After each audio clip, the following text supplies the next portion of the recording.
Welcome to my channel. आज की इस वीडियो में हम द्वारिकेश कंपनी का लॉन्ग टर्म फंडामेंटल एनालिसिस करेंगे। तो यहाँ पे अगर आप कंपनी के नंबर्स को देखोगे तो वहां पे रेवेन्यू के अंदर हमें एवरेज 25% का ग्रोथ देखने को मिल रहा है। प्रॉफिट के अंदर 40% का एवरेज ग्रोथ देखने को मिल रहा है। फाइनेंशियल कॉस्ट की बात कर लोगे तो दिसंबर क्वार्टर में Q3 में 4.7 करोड़ से डाउन हो गया है फाइनेंशियल कॉस्ट। एंड रेशियोज की अगर बात करेंगे यहाँ पे तो पी रेशियो 18 है, इंडस्ट्री एवरेज 17.3 है। तो यहाँ पे कंपनी बिल्कुल भी ओवर वैल्यूड नहीं है। कंपनी का ग्रोथ रेट अच्छा है, at the same time over valued पे नहीं है। कंपनी की प्रोडक्शन की बात करोगे तो शुगर प्रोडक्शन बढ़ता हुआ जा रहा है। इथेनॉल प्रोडक्शन के अंदर भी हमें अच्छा खासा इंक्रीज देखने को मिल रहा है। एंड गवर्नमेंट का टारगेट है इथेनॉल ब्लेंड करने का पेट्रोल के साथ 20% बाय ईयर 2023। तो यहाँ पे इथेनॉल इंडस्ट्री के अंदर भी बहुत अच्छा ग्रोथ आने वाला है आने वाले टाइम में। तो आगे बढ़ने से पहले मैं आपको बता देता हूं इस वीडियो में हम फंडामेंटल एनालिसिस करेंगे। एंड ये वीडियो एमेचर इन्वेस्टर्स के लिए है, यानी कि न्यू इन्वेस्टर्स के लिए जो स्टॉक मार्केट में नया नया इन्वेस्टमेंट करना स्टार्ट किए हैं और उनको वो नहीं पता कि स्टॉक को कैसे एनालाइज किया जाता है। तो इस वीडियो में हम स्टॉक को एनालाइज करेंगे एंड उसके पीछे लॉजिक भी बताएंगे कि हम ये एनालिसिस क्यों कर रहे हैं। एंड या तो अगर किसी नंबर को हम एनालाइज कर रहे हैं तो उस नंबर के पीछे क्या फॉर्मूला इस्तेमाल हुआ है वो मैं आपके साथ शेयर करूंगा। तो अगर आप स्टॉक मार्केट में नए हो एंड आपको ज्यादा एक्सपीरियंस नहीं है तो वीडियो को एंड तक जरूर देखना, आपको सीखने को मिलेगा कि स्टॉक को कैसे एनालाइज किया जाता है। एंड अगर आप एक्सपीरियंस्ड इन्वेस्टर्स हो, प्रोफेशनल हो एंड आपको ये पता है कि स्टॉक को कैसे एनालाइज किया जाता है तो इस वीडियो का प्रोफेशनल वर्जन भी मैंने डाला है, उसका लिंक नीचे डिस्क्रिप्शन में है या ऊपर आई बटन से भी देख सकते हो, क्योंकि आपको इतना डिटेल्स में जाने की जरूरत नहीं है, आप वीडियो को शॉर्ट में भी देख सकते हो। तो उस वीडियो को ऊपर आई बटन से आप देख लें।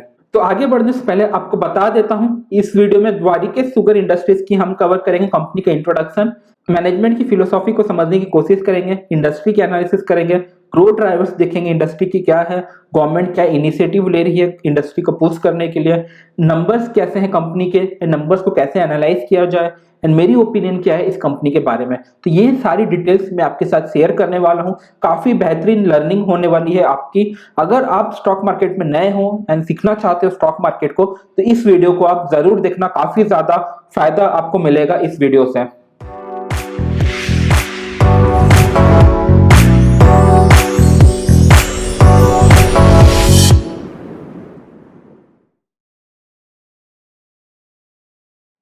तो अब हम आगे बढ़ते हैं इस प्रेजेंटेशन के साथ। एंड आपको बता देता हूं इस वीडियो में मैं अपनी पर्सनल ओपिनियन शेयर करने वाला हूं उस कंपनी के बारे में, कंपनी कैसा परफॉर्म कर रहा है वो मैं आपको बताने वाला हूं। तो मैं आपको बिल्कुल भी सजेस्ट नहीं कर रहा हूं कि ये कंपनी को आपको बाय करना चाहिए या सेल करना चाहिए, मैं सिर्फ अपनी एनालिसिस कर रहा हूं।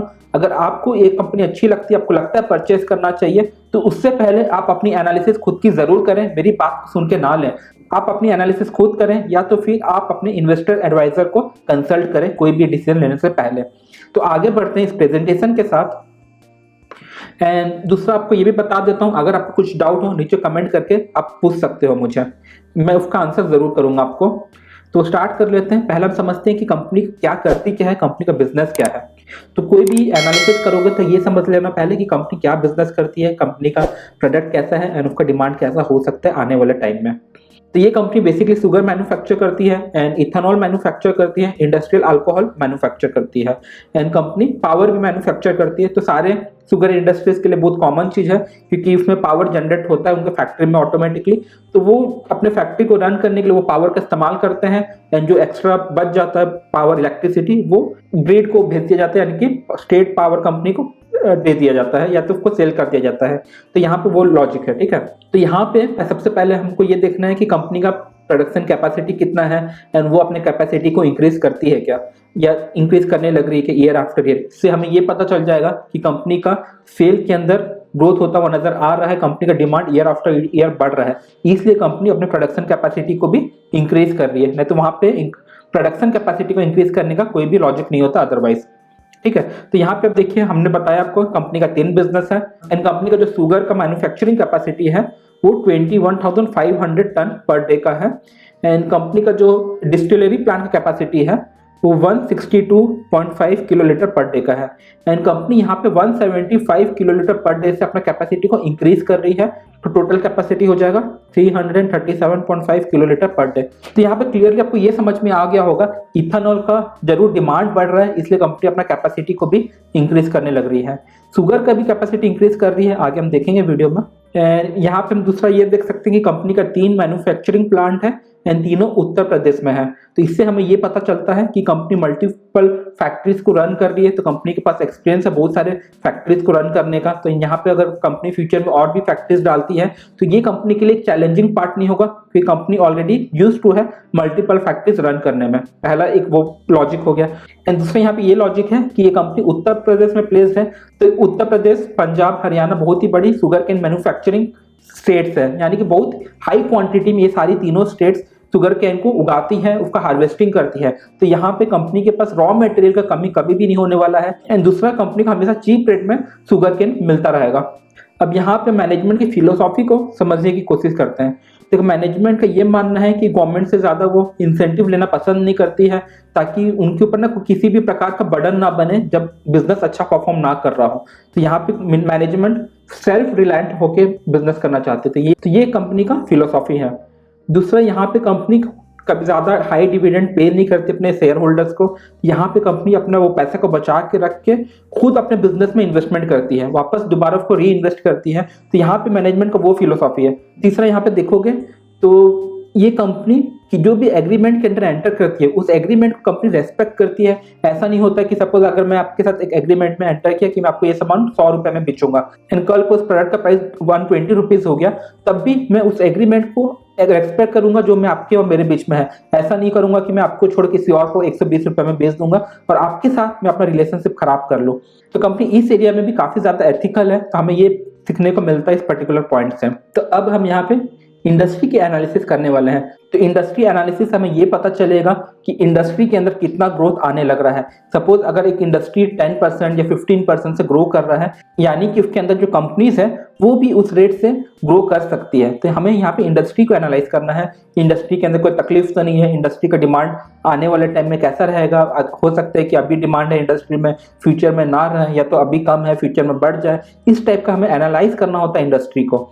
तो यहाँ पे अगर इंडस्ट्री एनालिसिस करोगे तो यहाँ पे आप देखोगे इंडस्ट्री में क्या हो रहा था कि यहाँ पे उनका प्रोडक्शन ईयर आफ्टर ईयर बढ़ता हुआ आपको दिख रहा है। यहाँ पे देखो हर साल कंपनी का प्रोडक्शन यहाँ पे कितना बढ़ गया है, 24 से लेके 30 मिलियन टन तक पहुंच गया है पिछले 6-7 सालों में, ठीक है। But at the same time industry का जो कंजम्पशन है वो उस रेट से नहीं बढ़ पा रहा है। वहां पे आप देखो 24 से लेकर सिर्फ 26 तक पहुंचा है ये सेम पीरियड ऑफ टाइम में। तो यहाँ पे प्रोडक्शन ज्यादा हो रहा है, कंजम्पशन भी बढ़ रहा है, लेकिन उस रेट से नहीं बढ़ रहा है। तो उससे क्या होगा कि आने वाले टाइम में प्राइसेस शुगर का गिरने लगेगा, उसके वजह से इस टाइप की कंपनीज को नुकसान हो सकता है, क्योंकि उनको उनका मुंह बोला दाम नहीं मिलेगा। एंड वहां पे हो सकता है कि उनको अपने आइटम्स को लेस में भी सेल करना पड़े या तो लॉस में भी सेल करना पड़े, क्योंकि प्रोडक्शन ज्यादा है, डिमांड कम है, ठीक है। तो सप्लाई ज्यादा है, डिमांड कम है, तो प्राइसेस गिरेगा, प्राइसेस गिरने से कंपनीज को नुकसान होने लगेगा। तो यहाँ पे ये समझो कि ये एक प्रॉब्लम वाला सिचुएशन है। एंड इस सिचुएशन से ये सारी शुगर कंपनीज कैसे बाहर निकल के आ गई है। तो यहाँ पे गवर्नमेंट ने क्या किया कि ये सारी कंपनीज को बोला कि आप इथेनॉल मैन्युफैक्चर करो अपने शुगर केन से, ठीक है। तो कंपनीज अब इथेनॉल को मैन्युफैक्चर करने लगी। तो वहां पे जो एक्स्ट्रा शुगर मैन्युफैक्चर हो रहा था शुगर केन से, उसको कट करके कंपनीज इथेनॉल मैन्युफैक्चर कर दी, जिसका कि यूज गाड़ियों के अंदर होता है पेट्रोल में मिला के। तो बहुत ही बेहतरीन स्टेप लिया है गवर्नमेंट ने। दूसरा, अगर आप यहाँ पे देखोगे शुगर इंडस्ट्री में, तो देखो यहाँ पे ना आपको एक्सपोर्ट भी बढ़ता हुआ नजर आ रहा है, मिलियन टन्स में बढ़ रहा है। देखो यहाँ पे 2016 में 1.6 था, जबकि 2021 में 6 मिलियन टन हो गए थे। तो यहाँ पे कंपनी जो एक्स्ट्रा प्रोड्यूस कर रही है उसको एक्सपोर्ट भी कर दे रही है, या तो फिर इथेनॉल बना दे रही है शुगर केन से। तो यहाँ पे ये समझ में आ रहा है कि एक्सपोर्ट में भी डिमांड बढ़ रहा है, या तो एक्सपोर्ट में भी इंडस्ट्री का अच्छा होल्ड है। इथेनॉल में डिमांड ऑब्वियसली बढ़ता हुआ जाएगा ईयर आफ्टर ईयर। तो यहाँ पे इंडस्ट्री के अंदर अभी कोई ट्रबल नहीं है, वो हमें पता चल रहा है। एंड अगर आप दूसरा चीज और देखोगे शुगर इंडस्ट्री के शेयर के अंदर, 2020 के बाद जब से ये इथेनॉल का जो पॉलिसी गवर्नमेंट ने लॉन्च किया है, उसके बाद से सारे शुगर इंडस्ट्रीज के अंदर, सारे शुगर कंपनीज के अंदर बहुत अच्छा ग्रोथ हमें देखने को मिल रहा है, ठीक है। अब दूसरा यहाँ पे अब देखो शुगर प्रोडक्शन ये लाख टन्स में है। तो यहाँ पे शुगर प्रोडक्शन कंपनी का कैसा बढ़ता हुआ नजर आ रहा है। अब देखें यहाँ पे 2017 में 3 था, 3 से 4.5 हो गया, यानी कि 1.5 गुना का प्रोडक्शन बढ़ गया है पिछले 5 साल के अंदर।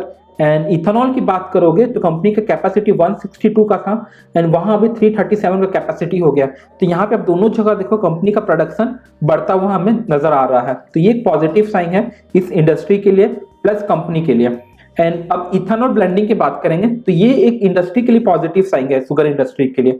देखो यहाँ पे गवर्नमेंट का प्लान है इथेनॉल को मिक्स करना है पेट्रोल के साथ, ताकि इंडिया अपनी क्रूड ऑयल का इंपोर्ट को कम कर सके। सपोज अगर 1 लीटर पेट्रोल में 100 ml इथेनॉल मिलाया जाता है तो यहाँ पे हम थोड़ा सा क्रूड ऑयल का कंजम्पशन कम कर दिए एंड इथेनॉल जो कि डोमेस्टिकली बनाया गया है उसका इंक्रीज हो गया। तो इससे शुगर इंडस्ट्री का फायदा हो गया, दूसरा इंडिया का फॉरेन एक्सचेंज बच गया। तो गवर्नमेंट क्या चाहेगी कि ज्यादा से ज्यादा इथेनॉल को यूज किया जाए एंड गवर्नमेंट वो ऑलरेडी करने लग रही है। अब देखिए 2015 से लेके 2020 तक कितना ज्यादा यूज होने लगा है इथेनॉल। पहले 3% यूज हो रहा था 1 लीटर पेट्रोल में, अभी 8.5% यूज हो रहा है। 2021 में 8.5% यूज होता था, अभी 2022 में 10% यूज होता है।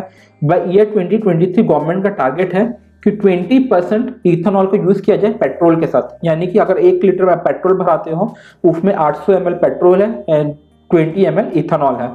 तो यहाँ पे इंडिया का इंपोर्ट क्रूड ऑयल का 1/5 से कम हो गया। 1/5 से कम होना यानी कि बहुत ही बेहतरीन इंडिया का फायदा होगा, इंडिया का ग्रोथ के लिए बहुत अच्छा रहेगा। वो बैलेंस ऑफ पेमेंट में जो डिफरेंस होता है, जो डेफिसिट होता है, वो धीरे धीरे कम होता हुआ चला जाएगा।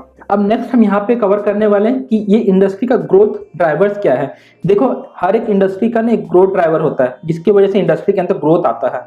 जैसा कि अगर सपोज अगर आप रिन्यूएबल एनर्जी देखोगे तो उसका ग्रोथ ड्राइवर्स क्या हो सकता है कि बढ़ता हुआ पॉल्यूशन, क्लाइमेट चेंज, ये सब की वजह से गवर्नमेंट पुश कर रही है रिन्यूएबल एनर्जी को, तो ये ग्रोथ ड्राइवर हो गया। उसी प्रकार ईवीज के लिए भी सेम चीज हो सकता है कि पॉल्यूशन, क्लाइमेट चेंज एक बढ़ता हुआ ग्रोथ ड्राइवर हो सकता है। एंड उसी प्रकार अगर आप इंटरनेट का एग्जांपल लोगे तो इंटरनेट का ग्रोथ ड्राइवर्स क्या हो सकता है कि लोग का इनकम बढ़ रहा है, तो सब लोग आजकल स्मार्टफोन खरीद रहे हैं। स्मार्टफोन खरीद रहे हैं तो सबको ज्यादा से ज्यादा इंटरनेट यूज करने के लिए चाहिए, है ना। एंड कंपनीज भी बहुत सारे ऐप बनाती है जिसकी वजह से आप फूड ऑर्डर कर सकते हो या तो फिर गाड़ी बुक कर सकते हो अपने फोन से, या तो मैप को यूज कर सकते हो। तो जैसे जैसे लोग का डिमांड बढ़ रहा है इंटरनेट यूज करने का, तो इंटरनेट इंडस्ट्री के लिए एक फायदेमंद वाला सिचुएशन होगा। तो ये सारी चीजें इंटरनेट इंडस्ट्री के लिए ग्रोथ ड्राइवर हो गया, ठीक है। तो हर एक इंडस्ट्री का एक ग्रोथ ड्राइवर होता है जिसकी वजह से उस इंडस्ट्री के अंदर हमें ग्रोथ देखने को मिलता है। वैसे समझ लो अगर आप ऑनलाइन बिजनेस के लिए ग्रोथ ड्राइवर्स देख लोगे तो पहला हो सकता है कि एजुकेटेड पीपल, आजकल पढ़े लिखे लोग ज्यादा हैं तो आराम से वो ऐप को यूज कर सकते हैं, ऑनलाइन ऑर्डर कर सकते हैं। दूसरा smartphones and laptops widely available है तो इजीली वो ऑर्डर प्लेस कर सकते हैं, तो वो एक ग्रोथ ड्राइवर्स हो गया। इंटरनेट सस्ता है तो ज्यादा से ज्यादा लोग आजकल इंटरनेट पे है, तो वो एक ग्रोथ ड्राइवर हो गया। तो ये सारी जो चीजें हैं ये सब ग्रोथ ड्राइवर हो गया ऑनलाइन बिजनेस करने के लिए, समझ में आया। तो उसी प्रकार शुगर इंडस्ट्री के लिए भी कुछ कुछ ग्रोथ ड्राइवर्स है जिसकी वजह से इस इंडस्ट्री के अंदर हमें ग्रोथ देखने को मिलता है। जैसा कि पहला हो गया राइजिंग पॉपुलेशन, जैसे जैसे कंट्री का पॉपुलेशन बढ़ेगा वैसे वैसे शुगर का डिमांड बढ़ेगा एंड उसी प्रकार कंपनी का सेल्स बढ़ेगा, तो पहला ड्राइवर हो गया। जैसे जैसे पॉपुलेशन बढ़ेगा वैसे वैसे चॉकलेट कॉन्फेक्शनरी का डिमांड बढ़ेगा, उसका सेल्स बढ़ेगा तो ऑब्वियसली शुगर का सेल बढ़ेगा। उसी प्रकार आजकल लोग ऑनलाइन फूड ऑर्डर करते हैं या तो बाहर जाके ज्यादा खाना पसंद करते हैं एंड बाहर खाते हैं तो हो सकता है कि कुछ ना कुछ वो साथ में पीने का ले लेते हैं, या तो मिल्क शेक हो गया या तो कुछ कोल्ड ड्रिंक्स हो गया एंड इस टाइप का जब प्रोडक्ट ज्यादा बिकेगा तो वहां पे क्या होगा, अगेन शुगर का डिमांड बढ़ता हुआ हमें नजर आएगा। तो ये सारी चीजें शुगर इंडस्ट्री का एक ग्रोथ ड्राइवर हो गया। एंड उसी प्रकार अगर इथेनॉल का ग्रोथ ड्राइवर्स का बात करोगे तो पहला तो क्रूड ऑयल के प्राइसेस वो कैसे बढ़ता हुआ जा रहा है। जैसे जैसे क्रूड ऑयल का प्राइस बढ़ता है इंडिया से ज्यादा पैसा बाहर चले जाता है, फॉरेन एक्सचेंज इंडिया को देना पड़ता है। तो ये एक मेजर रीजन है कि इथेनॉल का डिमांड बढ़ रहा है ताकि हम क्रूड ऑयल के कंजम्पशन को कम कर सके। Eight the same time India का ये भी टारगेट है सेल्फ रिलायंट बनने का, इसलिए इंडिया रिन्यूएबल एनर्जी को पुश कर रही है, हाइड्रोजन ग्रीन हाइड्रोजन को पुश कर रही है, इथेनॉल को पुश कर रही है। तो ये सारी चीजें ग्रोथ ड्राइवर्स हो गया इथेनॉल इंडस्ट्री के लिए। And at the same time better utilization of resources भी एक ग्रोथ ड्राइवर है। देखो यहाँ पे पहले क्या हो रहा था कि प्रोडक्शन ज्यादा हो रहा था, कंजम्पशन कम हो रहा था एंड वहां पे अब क्या हो गया कि प्रोडक्शन को कम कर दिया जाएगा एंड वो एक्स्ट्रा शुगर केन से इथेनॉल बना दिया जाएगा। तो रिसोर्सेज का भी बेटर यूटिलाइजेशन हो गया, प्राइस भी बेटर मिलेगा फार्मर्स को एंड कंपनीज को, तो वो एक इथेनॉल इंडस्ट्री के लिए ग्रोथ ड्राइवर हो गया। तो आशा करता हूँ मेरी ये सारी पॉइंट्स आपको अब तक क्लियर होगी। अब हम यहाँ पे कवर ये कर लेते हैं कि गवर्नमेंट इस इंडस्ट्री को कैसे सपोर्ट कर रही है, ठीक है। तो गवर्नमेंट देखो यहाँ पे एक प्राइस फिक्स कर दी है कि 100 किलो अगर आपको चीनी बेचना है तो 3100 से कम में नहीं बेच सकते हैं। तो यहाँ पे मिनिमम एक प्राइस मिल रहा है शुगर इंडस्ट्री को, तो वहां पे क्या होगा कि कंपनी का जो प्रॉफिटेबिलिटी है वो एक स्टेबल हो जाएगा। अगर ज्यादा ओवर प्रोड्यूस भी हो गया तो उसकी वजह से प्राइस बहुत ज्यादा नहीं गिर जाएगा। देखो आप fixed amount of cost of production में इनका कर चुके हो एंड वहां पर अगर प्राइस ज्यादा गिर जाएगा सेलिंग प्राइस तो आपको लॉस होने लगेगा। बट गवर्नमेंट ने ऑलरेडी प्राइस फिक्स कर दिया 3100 से कोई भी नीचे शुगर को सेल नहीं कर सकता, तो वो एक अच्छी बात है। एंड दूसरा, अगर इथेनॉल का प्रोडक्शन की बात करोगे तो गवर्नमेंट का टारगेट है 4.26 बिलियन से 6.6 बिलियन तक इंक्रीज करने का, वो एक अच्छा बात है इंडस्ट्री के लिए। एंड गवर्नमेंट का ये भी प्लान है कि बाय ईयर 2025 तक इथेनॉल का प्रोडक्शन डबल हो जाए कंट्री के अंदर, तो ये एक पॉजिटिव चीज है इस कंपनी के लिए। तो इससे ये पता चलता है कि गवर्नमेंट इस इंडस्ट्री को कैसे सपोर्ट कर रही है। एंड इथेनॉल का ब्लेंडिंग का जो टारगेट है पेट्रोल के साथ बाय 2023 20%, उसकी वजह से भी शॉर्ट टर्म में हमें डिमांड इंक्रीज होता हुआ नजर आएगा इथेनॉल का। तो इस पॉइंट से हमें ये पता चलता है कि गवर्नमेंट भी इस इंडस्ट्री को सपोर्ट कर रही है, गवर्नमेंट का पूरा फोकस है इस इंडस्ट्री के अंदर, तो उस वजह से इन सारी कंपनीज का अच्छा फायदा हमें देखने को मिल सकता है। तो दोस्तों अब यहाँ से हम नंबर के एनालिसिस को स्टार्ट करते हैं, नंबर के एनालिसिस करेंगे। तो यहाँ पे बेसिकली फाइनेंशियल स्टेटमेंट में हम लोग मेन दो नंबर होता है, एक रेवेन्यू देखना है एंड दूसरा प्रॉफिट देखना है कि कंपनी कितना प्रॉफिट कमा रही है, किस रेट से प्रॉफिट बढ़ता हुआ नजर आ रहा है। दूसरा हमें फाइनेंशियल कॉस्ट भी देखना चाहिए, बट उसको हम आगे कवर कर लेंगे। तो यहाँ पे मैं आपको सबसे पहले बता दूं कि हम कंपेयर करेंगे FY20 एंड FY21 को, ठीक है, फाइनेंशियल ईयर 20 एंड 21 को कंपेयर करेंगे। यहाँ पे आप देख सकते हैं मैंने लिखा है, तो यहाँ पे 37% का हमें इंक्रीज देखने को मिला। बेसिकली यहाँ पे और यहाँ पे ये दोनों नंबर को कंपेयर करोगे 1839 एंड 1336 को, तो वहाँ पे 37.65% का हमें ग्रोथ देखने को मिला है। एंड कंपेयर करोगे मार्च 2021 को TTM से, मतलब ट्रेलिंग 12 मंथ यानी कि पिछले 4 क्वार्टर का रिजल्ट है ये, तो वहाँ पे 2099 का कंपनी का रेवेन्यू है जो कि 14% का ग्रोथ हमें देखने को मिला है। At the same time profit की अगर बात करोगे मार्च 2020 को कंपेयर करोगे मार्च 2021 से 26% का ग्रोथ है। एंड मार्च 2021 को कंपेयर करोगे TTM से, यहाँ पे आप देख सकते हो, तो वहाँ पे 56% का हमें ग्रोथ देखने को मिला है। तो यहाँ पे इसको एब्सोल्यूट ग्रोथ बोलते हैं एंड इसको कैसे कैलकुलेट करते हैं वो मैं अभी आगे आपको बताने वाला हूँ, ठीक है। तो यहाँ पे आपको देखो बेसिकली ये फॉर्मूला हमें यूज करना है, ठीक है। यहाँ पे फॉर्मूला है करंट वैल्यू यानी कि जो हम लोग करंट ईयर का नंबर है माइनस बेस वैल्यू यानी कि पिछले साल का नंबर को लेंगे, तो करंट माइनस लास्ट ईयर को ले लेंगे, current value minus last year का value divided by last year का वैल्यू यानी कि बेस वैल्यू इनटू 100। तो यहाँ पे कैलकुलेशन कैसे करना है, तो देखो जो करंट वैल्यू है 144 यानी करंट ईयर का प्रॉफिट 144, लास्ट ईयर का प्रॉफिट 92, तो 44 माइनस 92 आप करोगे तो यहाँ पे आएगा 52 डिवाइडेड बाय 92 करोगे तो आएगा 56.52, यानी कि इतना परसेंट का हमें इंक्रीज देखने को मिला है, जो कि हमने पहले कैलकुलेट करके रखा हुआ है। मैं एक बार आपको फिर से दिखा देता हूं। तो यहाँ पे आप देखिए, यहाँ पे अगर आप देखोगे 56.52 मैंने लिखा हुआ है, वो यहाँ पे मैंने किया था 144 माइनस 92 डिवाइडेड बाय 92 इंटू 100, तो हमें ये पता चल गया कि यहाँ पे कितना ग्रोथ हमें देखने को मिला, यानी कि 56% का हमें ग्रोथ देखने को मिला है। यानी इसको अगर आप चेक करना चाहते हैं तो उसको आप चेक भी कर सकते हो, मैं आपको वो भी दिखा देता हूँ। अगर कैलकुलेटर लोगे, यहाँ पे आप देख सकते हो 144 माइनस 92, ठीक है, 52 आया डिवाइडेड बाई 92 तो इंटू 100, तो यहाँ पे भी आपको मिल गया 56.52%, ठीक है। तो उम्मीद करता हूँ ये आपको क्लियर हो गया होगा कैसे आपको कैलकुलेट करना है कि सेल के अंदर कितना ग्रोथ हो रहा है, प्रॉफिट के अंदर कितना ग्रोथ हो रहा है ईयर आफ्टर ईयर, ठीक है। अब दोस्तों यहाँ पे हम कैलकुलेट करेंगे CAGR।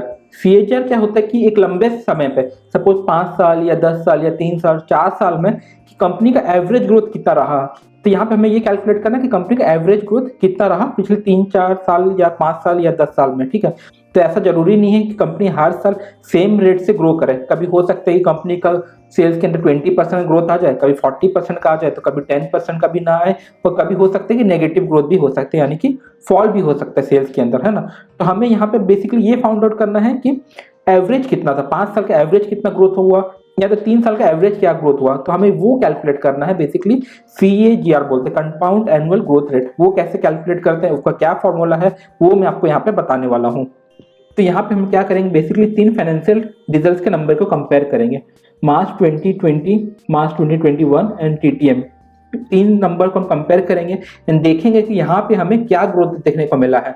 तो बेसिकली हमें यहाँ पे ये फाइंड आउट करना है कि ये तीन नंबर्स के बीच में एवरेज ग्रोथ कितना है, ठीक है। एंड उसी प्रकार हम कैलकुलेट करेंगे CAGR प्रॉफिट के लिए भी, ठीक है, कि कैसे कैलकुलेट किया गया है।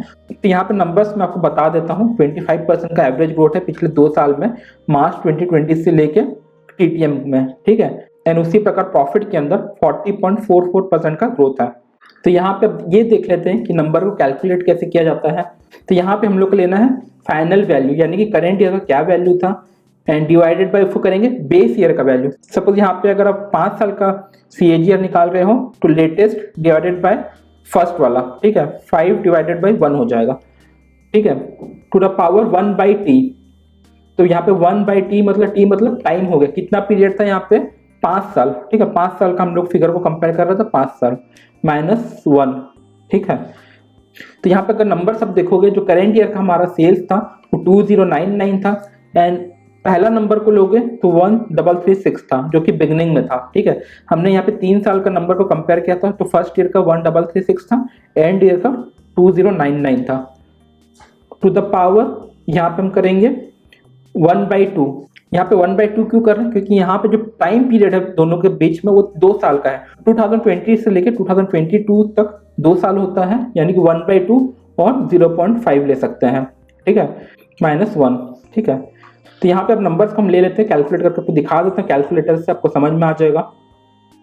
तो ये मैंने खोल लिया कैलकुलेटर। यहाँ पे आप देखो कैसे करना है, 2099 डिवाइडेड बाई 1336, ठीक है। एक नंबर आया यहाँ पे ये ले लेंगे, दिस टू द पावर 0.5, ठीक है। अब क्या फॉर्मूला, -1 इंटू 100 कर दोगे, अगर आप इजी हो जाएगा समझने को, तो 25.34% का हमें ग्रोथ देखने को मिला।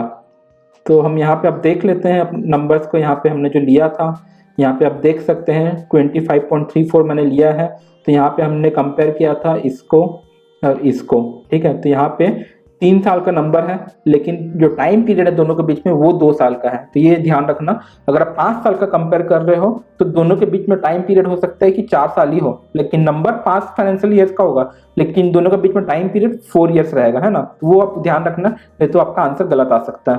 तो आशा करता हूँ आपको CAGR का कैलकुलेशन तो समझ में आ गया होगा। अब हम यहाँ पे देख लेते हैं क्वार्टर रिजल्ट्स को। तो क्वार्टर रिजल्ट देखोगे तो Q3 FY21 versus Q3 FY22 करोगे, मतलब ईयर ऑन ईयर कंपेयर करोगे तो 57% का ग्रोथ है रेवेन्यू के अंदर, and quarter on quarter compare करोगे तो 18% का ग्रोथ है। At the same time profit को कंपेयर करोगे ईयर ऑन ईयर, तो वहां पे 314% का हमें ग्रोथ देखने को मिला है, 314% का ग्रोथ देखने को मिला प्रॉफिट के अंदर। एंड क्वार्टर कंपेयर करोगे तो वहां पे छोटा सा फॉल हमें देखने को मिला है। तो बेसिकली ये बता दूं, शुगर इंडस्ट्री एक सीजनल वाला बिजनेस है, तो वहां पे दिसंबर में ज्यादा बिजनेस नहीं होता है, एंड जनवरी में मार्केट में फ्रेश शुगर केन आता है, उसके बाद ही प्रोडक्शन स्टार्ट होता है शुगर का। तो उस वजह से आपको मार्च का नंबर बड़ा मिलेगा सारे शुगर कंपनीज में, एंड दिसंबर का नंबर छोटा मिलेगा, तो वहां पे थोड़ा सा प्रॉफिट के अंदर कम आता है। तो ये एक इंडस्ट्री का फैक्टर है, तो यहाँ पे कुछ नेगेटिव बात नहीं है। अब हम यहाँ पे कंपनी का बैलेंस शीट को देख लेते हैं। तो ज्यादा फोकस हमारा यहाँ पे बोरोइंग्स के अंदर है, क्योंकि अगर बोरोइंग्स कंपनी का कम होता है ना, तो कंपनी का फाइनेंशियल कॉस्ट कम होता है, एंड उसकी वजह से कंपनी का प्रॉफिट मार्जिन बढ़ता है, प्रॉफिट बढ़ता है, ठीक है। तो यहाँ पे अगर कंपनी का बोरोइंग्स को देखोगे तो यहाँ पे देखो पिछले 3 साल के अंदर बोरोइंग्स के अंदर काफी कमी आई है, बोरोइंग्स कंपनी का कम हुआ है, तो ये काफी ज्यादा पॉजिटिव साइन है, एंड इसकी वजह से कंपनी का जो फाइनेंशियल कॉस्ट है वो भी आगे हमें कम होता हुआ नजर आएगा, ठीक है।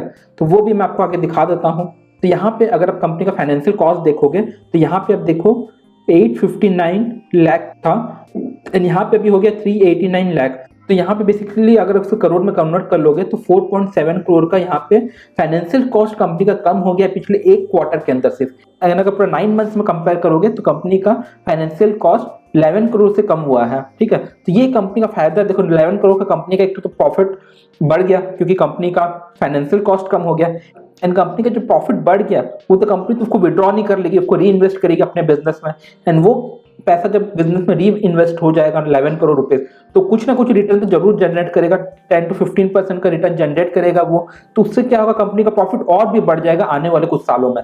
तो यहाँ पे इस फैक्टर को समझना कितना जरूरी है। दूसरा एक चीज हमें और समझना है, देखो फाइनेंशियल कॉस्ट एक ऐसा कॉस्ट है जिससे कंपनी को कुछ फायदा नहीं होता है। जैसे सपोज बहुत सारे एक्सपेंसेस होते हैं जिससे कंपनी को करना पड़ता है, उससे कुछ फायदा भी निकल के आता है। जैसे कि कंपनी सपोज सैलरी पे कर रही है, तो वो एम्प्लॉय कंपनी के लिए प्रोडक्शन करके दे रहा है, या तो कंपनी का अकाउंटिंग मैनेज कर रहा है, ठीक है। At the same time company अगर कुछ फ्यूल खरीद रही है अपने मशीन को चलाने के लिए, तो मशीन चल रहा है, रन कर रहा है, तो कंपनी को प्रोडक्शन निकाल के दे रहा है, ठीक है। तो हर एक कॉस्ट का कुछ ना कुछ बेनिफिट भी होता है। बट फाइनेंशियल कॉस्ट एक ऐसा कॉस्ट है जिसका कोई बेनिफिट नहीं है। कंपनी अगर 300 करोड़ 400 करोड़ 100 करोड़ या 50 करोड़ 10 करोड़ अगर कंपनी फाइनेंशियल कॉस्ट पे कर रही है, बेसिकली इंटरेस्ट पे कर रही है, वो इंटरेस्ट के बदले कंपनी का कुछ फायदा नहीं हो रहा है, उनका प्रोडक्शन तो इंक्रीज नहीं हो रहा है, उनका कुछ भी नहीं हो रहा, खाली कॉस्ट फालतू में बढ़ रहा है। वो अगर खत्म हो जाए, जीरो हो जाए, तो कंपनी का प्रॉफिट अच्छा बढ़ जाएगा। तो ये एक बेफालतू का कॉस्ट होता है, एंड कंपनी इसको जल्दी से जल्दी खत्म करने का यहाँ पे कोशिश कर रही है। तो आप जब भी फाइनेंशियल स्टेटमेंट को एनालाइज करो, तो ये एक इंपॉर्टेंट फैक्टर होता है देखने को कि कंपनी का बुक में ज्यादा डेट ना हो, ज्यादा उधारी ना हो, एंड उधारी अगर कम होता हुआ नजर आए तो वो एक पॉजिटिव साइन है। तो वो चीज का आप हमेशा ध्यान रखना। एंड आप तीनों इंडस्ट्री के बीच में, तीनों बिजनेस के बीच में नंबर्स को हम कंपेयर कर लेंगे कि कैसा अलग अलग बिजनेस के अंदर हमें ग्रोथ देखने को मिल रहा है। तो यहाँ पे आप देखो, यहाँ पे रेवेन्यू में ग्रोथ आ रहा है शुगर बिजनेस का में, डिस्टिलरी बिजनेस का में भी ग्रोथ आ रहा है, ऑलमोस्ट 3 टाइम्स का ग्रोथ है, पावर बिजनेस में भी ग्रोथ हमें देखने को मिला है, ठीक है। At the same time EBITDA देखोगे, earning before interest tax depreciation and amortisation, तो वहां पे भी ग्रोथ हमें देखने को मिल रहा है तीनों सेक्टर में, तीनों एरिया में, ठीक है। तो वो भी अच्छी बात है। टोटल प्रोडक्शन देखोगे तो वो भी हमें तीनों जगह बढ़ता हुआ नजर आ रहा है। तो यानी कि देखो, तीनों बिजनेस कंपनी का अच्छा परफॉर्म कर रहा है, वहां पे अच्छा रिजल्ट हमें देखने को मिल रहा है, यानी कि पॉजिटिव डायरेक्शन में कंपनी मूव होता हुआ नजर आ रहा है। अब यहाँ पे हमको कंपनी का रेशियोज देखना है। देखो, net profit margin ratio important ratio होता है, तो वहां पे कंपनी का जो रेशियो है 6.8% है। तो आपको जब भी नेट प्रॉफिट मार्जिन लोगे, तो आप क्या करना, उस इंडस्ट्री के दूसरे कंपनीज का भी मार्जिन देखना कि दूसरे companies same line of business में कितना प्रॉफिट मार्जिन कमा पा रही है। वैसे आप उसको दूसरे कंपनी से कंपेयर करोगे तो आपको ये समझ में आएगा कि ये कंपनी ज्यादा मार्जिन मेंटेन कर पा रही दूसरे कंपनी से, कि कम मेंटेन कर पा रही दूसरे कंपनी से। उस तरीके से कंपनीज को कंपेयर कर सकते हो और देख सकते हो कि ये कंपनी दूसरे कंपनी से एट पार है कि नहीं। या तो एक इंडस्ट्री में एक कंपनी को पिक कर सकते हो, यानी उसको कंपेयर कर सकते हो उस कंपनी के लीडर के साथ, तो आपको ये पता चलेगा उस इंडस्ट्री के अंदर जो मार्केट लीडर है वो कितना मार्जिन रख पा रहा है, ये कितना मार्जिन रख पा रहा है, दोनों को कंपेयर कर सकते हो, तब आप एक अच्छा डिसीजन ले पाओगे। तो यहाँ पे ये कॉमोडिटीज कंपनी है, कॉमोडिटीज कंपनी में मार्जिन ज्यादा नॉर्मली नहीं होता है, एंड यहाँ पे 6.8% का मार्जिन है, एंड वो ईयर आफ्टर ईयर बढ़ता हुआ जा रहा है, आगे मैं आपको दिखाऊंगा। तो वो ज्यादा नेगेटिव चीज नहीं है इस वक्त। Return on capital employed company का 13.3% है। यहाँ मुझे थोड़ा सा नेगेटिव लगता है, या तो न्यूट्रल बोल सकता हूँ। मेरा मानना है कि एटलीस्ट वो 15 to 16% होना चाहिए रिटर्न ऑन कैपिटल एम्प्लॉयड। मतलब अगर सपोज आप 100 रुपये बिजनेस में इन्वेस्ट किए हो, उसको अपना 100 रुपये को काम पे लगाए हो, तो वो आपको 13 रुपये का प्रॉफिट जनरेट करके दे रहा है। एंड स्टॉक मार्केट में अगर आप इन्वेस्ट करते हो तो 15 16 17 रुपये का रिटर्न आपको दे देता है। तो मुझे लगता है किसी भी कंपनी को उससे ज्यादा ही रिटर्न जनरेट करना चाहिए खुद के लिए। तो यहाँ पे एटलीस्ट 16-17% का रिटर्न तो होना चाहिए रिटर्न ऑन कैपिटल एम्प्लॉयड। तो बट ये नंबर भी बढ़ता हुआ नजर आ रहा है, तो आने वाले टाइम में हो सकता है कि बढ़ जाए। अब तीसरा हो गया interest coverage ratio. Interest coverage ratio से ये पता चलता है कि कंपनी फाइनेंशियली कितना साउंड है, मतलब कंपनी अपना बुक में जो डेट है उसको रीपे कर पाएगी कि नहीं, उसका जो इंटरेस्ट पेमेंट करना है वो पे कर पाएगी कि नहीं। तो यहाँ पे इंटरेस्ट कवरेज रेशियो का नंबर जितना बड़ा हो उतना अच्छा है। तो यहाँ पे 6.4 है, तो यानी कि अच्छा है, कोई खराब नहीं है। एंड अब हम देखेंगे कंपनी का बुक वैल्यू। कंपनी का बुक वैल्यू 33 रुपीज का, and price to book value है 4 का। इस फिगर्स को कंपेयर कर सकते हो इंडस्ट्री के साथ, कि इंडस्ट्री में दूसरे कंपनीज है वो प्राइस टू बुक वैल्यू उनका क्या है एंड ये कंपनी का क्या है। जैसे ये कंपनी का सपोज 4 है, एंड बाकी कंपनीज का भी 4 है, 3 है, 5 है, यानी कि ठीक है, कुछ यहाँ पे प्रॉब्लम वाली बात नहीं है, यानी कि कंपनी ओवर वैल्यूड नहीं है, बस पर इंडस्ट्री है। एंड अब उसके बाद है पीई रेशियो। तो यहाँ पे कंपनी का पीई रेशियो 18.1 है, एंड इंडस्ट्री एवरेज 17.3 है। तो यहाँ पे पी रेशियो भी ठीक है, इंडस्ट्री के हिसाब से है। तो यहाँ पे कंपनी बहुत ज़्यादा ओवर वैल्यूड नहीं है एंड यहाँ पे कंपनी को और भी स्कोप है यहाँ से ऊपर जाना। नॉर्मली बहुत सारी अच्छी कंपनीज होती है वो इंडस्ट्री एवरेज से ऊपर ट्रेड होती है, उनका जो शेयर प्राइस होता है वो इंडस्ट्री एवरेज से ऊपर रहता है एंड ये कंपनी अभी इंडस्ट्री एवरेज के पास में है। तो यहाँ पे अभी कंपनी का स्कोप है कि यहाँ से और ऊपर जा सकता है, यहाँ पे कोई नेगेटिव वाली चीज नहीं है, घबराने वाली चीज नहीं है। लास्ट में है प्रमोटर्स होल्डिंग। तो प्रमोटर्स होल्डिंग आपको बता दूं जितना ज्यादा हो उतना अच्छा है। नॉर्मली 60, 65, 70% हमें देखने को मिलता है सारी कंपनीज में, बट ये कंपनी के अंदर सिर्फ 42% है, तो वो थोड़ा सा यहाँ पे नेगेटिव साइड में मान सकता हूँ इस पर्टिकुलर कंपनी के लिए। प्रमोटर होल्डिंग बेसिकली क्या होता है, सपोज अगर आपकी कंपनी में 100 शेयर है, 100 में से आपके पास कितना शेयर है, जो कंपनी का ओनर है, जो कंपनी को रन कर रहा है, अगर उसके पास ही कम शेयर है, ज्यादा शेयर पब्लिक के पास है, तो फिर वो ओनर को क्या टेंशन होगा, वो बिजनेस चले चाहे नहीं चले, पब्लिक का नुकसान होगा, उसका तो लॉस होगा नहीं। एंड अगर उसके पास ज्यादा शेयर है कंपनी का, तो हमेशा तो वो चाहेगा कि उसका कंपनी अच्छा से रन करे, ठीक है। तो यहाँ पे ये पता चलता है कि मैनेजमेंट अपने बिजनेस को अच्छा रन करेगा, ऐसा गारंटी हमें फील होता है। तो यहाँ पे बट प्रमोटर्स का होल्डिंग थोड़ा सा कम है एंड वो और थोड़ा सा बेटर होता तो अच्छा होता। अब हम यहाँ पे जो मार्जिन देख लेते हैं वो कैसा हमें बढ़ता हुआ नजर आ रहा है, प्रॉफिट मार्जिन, वो हम यहाँ पे कंपेयर कर लेंगे। तो पहला वाला ग्राफ देखोगे कॉर्नर वाला, तो वहाँ पे आप देखो ऑपरेटिंग प्रॉफिट मार्जिन के अंदर हमें पिछले 3 साल में ग्रोथ देखने को मिला है, तो एक पॉजिटिव साइन है। At the same time net profit margin के अंदर भी हमें ग्रोथ देखने को मिला पिछले 3 साल में, वो भी एक पॉजिटिव साइन है। एंड लास्ट वाला ग्राफ देखोगे डाउन में, ऑपरेटिंग कैश फ्लो पिछले 3 साल का अगर देखोगे तो वहां से नेगेटिव से पॉजिटिव हो गया है, तो काफी ज्यादा इंप्रेसिव है ये। कंपनी का जो नेट ऑपरेटिंग कैश फ्लो था वो पहले नेगेटिव था, लॉस हो रहा था वहां पे, एंड यहाँ पे अभी कैश फ्लो पॉजिटिव है, तो काफी ज्यादा पॉजिटिव साइन है ये। एंड लास्ट में मैं अपनी पर्सनल ओपिनियन आपके साथ शेयर कर देता हूँ। तो सबसे पहला पॉइंट ये है कि शुगर का डिमांड बढ़ रहा है, क्योंकि इंडस्ट्री के अंदर डिमांड बढ़ रहा है, क्योंकि इंडिया का पॉपुलेशन बढ़ रहा है, ठीक है। तो पॉपुलेशन बढ़ रहा है इसलिए डिमांड भी बढ़ रहा है, तो ये पहला पॉजिटिव चीज हो गया।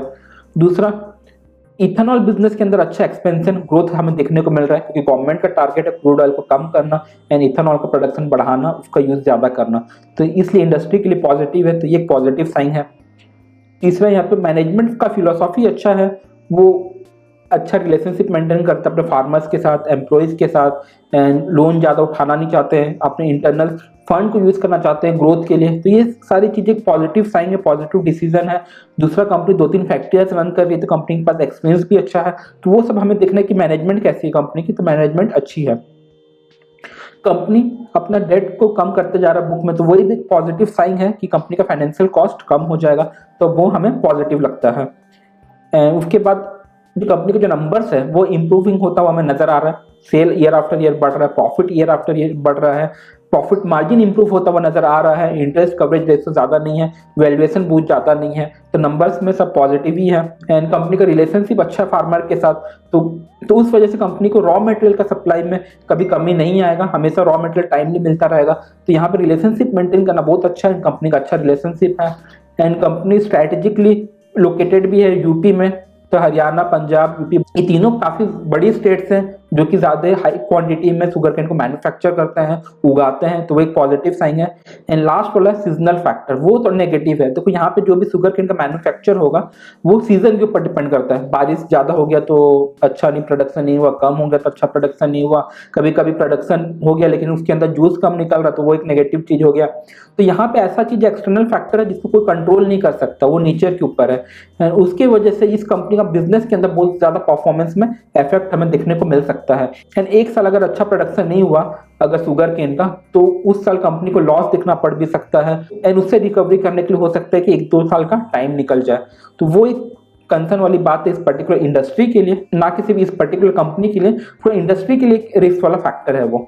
तो वो चीज हमें जब भी इन्वेस्टमेंट डिसीजन लें तो आपको वो चीज को ध्यान रखना है, आपको फॉलो करना पड़ेगा कि शुगर केन कैसा चल रहा है, मानसून इंडिया में कैसा चल रहा है, ये सारी चीजें अफेक्ट कर सकता है आपके स्टॉक के प्राइसेस को। अगर आप देख रहे होगे कि मानसून ज्यादा हो रहा है तो कम हो रहा है, बराबर नहीं हो रहा, न्यूज से आपको ये पता चलता है, तो उस टाइम में आप शॉर्ट टर्म के लिए इस टाइप की कंपनी से एग्जिट कर सकते हो, एंड सिचुएशन बेटर हो जाए तो वापस एंटर कर सकते हो। तो वो सारी चीज को हमें ध्यान रखना पड़ेगा कि आपके कंपनीज को कौन कौन से ऐसे फैक्टर्स है जो कि अफेक्ट कर सकते हैं। तो ये था मेरा लॉन्ग टर्म एनालिसिस द्वारी के शुगर इंडस्ट्रीज के ऊपर। यहाँ पे मैंने आपको ये सिखाया कि आपको एनालाइज कैसे करना है, किस किस पॉइंट का ध्यान रखना है, एंड आपको क्या क्या पॉइंट है जो कि आपको कवर करना देखना है, कि कंपनी का मैनेजमेंट को देखना है, नंबर्स को कैसे देखना है, नंबर्स कैसे कैलकुलेट करना है, इंडस्ट्री को कैसे एनालाइज करना है, ग्रोथ ड्राइवर्स क्या है उस कंपनी के, रेशियोज कंपनी के कैसे हैं। ये सारी चीजें मैंने अपने आज की वीडियो में आपको सिखा दिया है। तो आशा करता हूँ आगे से आप इन्वेस्टमेंट डिसीजन और भी अच्छी ले पाओगे एंड अच्छे तरीके से अपने स्टॉक को एनालाइज कर पाओगे। तो अगर चैनल पे नए हो तो चैनल को सब्सक्राइब कर दो एंड बेल आइकन को दबाना बिल्कुल मत भूलना एंड वीडियो को लाइक जरूर करना, दोस्तों के साथ शेयर जरूर करना। चलिए चलता हूँ एंड दोबारा मिलूंगा एक नई वीडियो के साथ, एक नई कंपनी के साथ। चलो बाय, टेक केयर, एंजॉय।